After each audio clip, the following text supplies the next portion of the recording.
Hi there, Lee Munch here. This is Monday's Money Message for May 16th, 2016.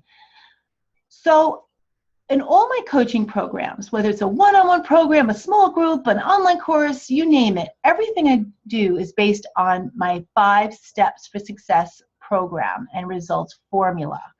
I've been using it ever since I started my business 10 years ago, and I will continue to use it because it works. Just thought I'd give you a little walkthrough on how it works, and I'm using specifically my Masterful Marketer's Blueprint, your 5-step plan for success with little or no budget. I'm so excited about this blueprint because, well, I'm launching my 13-week course next month starting June 8th. If you'd like to get this blueprint, you can do so by clicking on the link below. So every business has the same 5 steps that they need to go through to have successful results that they want. You got to start out with your foundation, and your foundation, of course, with your headset. Where are you at like that? What's your vision and mission? What is your value proposition? What is your value proposition as an organization, as a company? And finally, what is your product service? Next, we come to structure. Yes, I know, entrepreneurials hate that word. Except without structure, it's hard to really know where you're going or what you're doing or how successful you are or not. This is why a lot of entrepreneurs and business owners, they shoot from the hip. But the problem is at some point, if you're shooting from the hip, you will inevitably shoot yourself in the foot.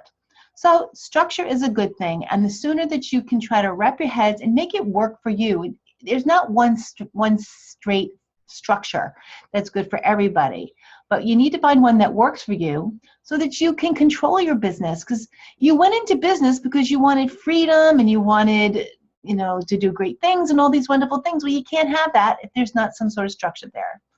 So make friends with structure. So different pieces of structure we go through are your different types of people. They're your staff, your clients, your vendors, your database, all the different people, and understanding where they come from and go from. Then, of course, your sales process is part of your structure. What kind of process do you have, and how do you implement it, and how do you know if it's working or not?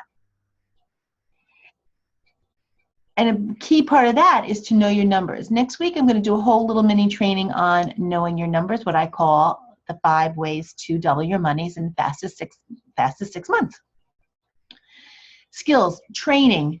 How much training do you do for yourself? What kind of self-development, personal development, professional development do you do? Many times I talk to business owners and they're like, well, I don't have time for it. I don't have money. Any number of reasons why they don't have it. Mostly it's like they don't have the time and they don't have the money. Funny thing is that those same people are telling me that the reason why they're the trouble that they get in having clients and new clients is because the people tell them they have no money, they have no time. Interesting, right? So when it comes to training and skills and all this area, what you need to consider is that if you're not willing to invest in yourself, why should anyone else invest with you?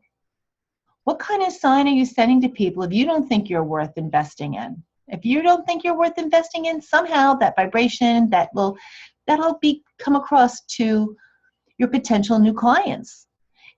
And think about how much better you can serve them by gaining continual knowledge and being educated and growing as an individual, as a business owner, as a business, you name it. So this is so key, and think about it. And then of course, structure is time. We all get the same 24 hours in a day. Doesn't matter if you are the richest man in the world or if you're living on a street in an undeveloped country. We all have the same 24 hours. It's a matter of how you use them. So there really is no such thing as time management. You can't manage time. Time goes. It's self-management. How do you do that for yourself? What are the things you put in place to make sure that you're doing the best things that you should be doing during your day, and delegating or outsourcing those which, number one, you don't probably like to do and you're probably not very good at doing, and is not the best use of your time. So now we get to the execution stage. What's your plan? You got to have a plan. You got to know what you're doing and why you're doing it, right? I mean, that's very important. You also need to know what kind of outcome and targeted outcome you're looking for.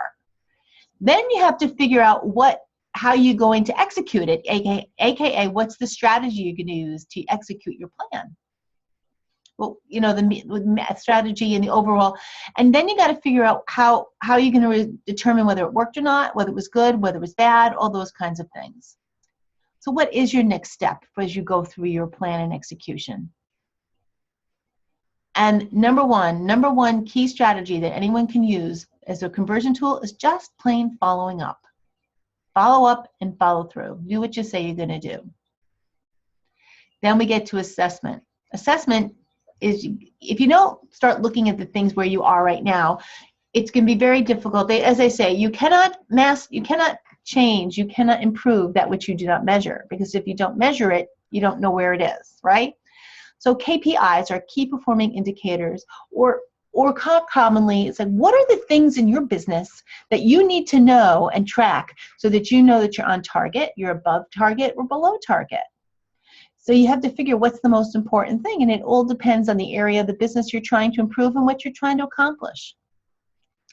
And again, track everything. Begin to love those numbers. I know for a lot of business owners, they don't like to get into that part of it, yet numbers don't lie, and numbers are the true bellwether of what's going on. And just because you have money in the bank, it does not mean you're profitable. So once you understand your numbers, you're tracking your numbers, and you keep analyzing your results, you can have someone analyze them for you. That's something you can definitely outsource or delegate to somebody if that's not your thing. But just have them there and review them. Depending on where you are in your business, how well your business is doing, is how often you should be reviewing. If you're not doing very well in your business, then you should be reviewing them every day. So once you have that in place, you got to continue to brainstorm. You know, SWOT it out. SWOT, SW is for the internal things. What are you doing right? And what are you doing wrong? What are your strengths? What are your weaknesses? The O and the T are the external things. What are the opportunities that are out there?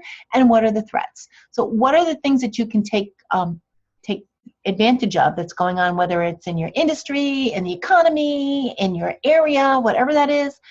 And also, what are the things that are going to hold you back from getting where you want to go? Again, same parameters, these external things. And then, of course, you always need to figure what are your next steps and how to improve and get feedback from your clients and things like that. So that's the assessment area. Then you're going to get your results. You're going to get results either way, right? Whether they're good results or bad results will be depending on how well you implement the other 4 steps. So let's say you have great results, right? And you always have some good results. You have learnings. At a minimum, you have learnings and things like that. But you got to celebrate your learnings. You got to celebrate your wins. You got to celebrate your breakthroughs. You got to celebrate who you are right now. We're so quick to beat ourselves up when we do things wrong, right? But we have to spend easily, if not double the time, celebrating the things that we do right. Those little things and those little celebrations are what keeps us going and keeps you going. I hope you enjoyed my little mini training here. I'll be doing them intermittently with, among other things. And I'd love to know your takeaway. Please leave your comments below. And I look forward to hearing from you, and get your blueprint if you want it. And if you're interested in learning more about my 13-week course, which is starting on June 8th, let me know. Have a great day and time to take off.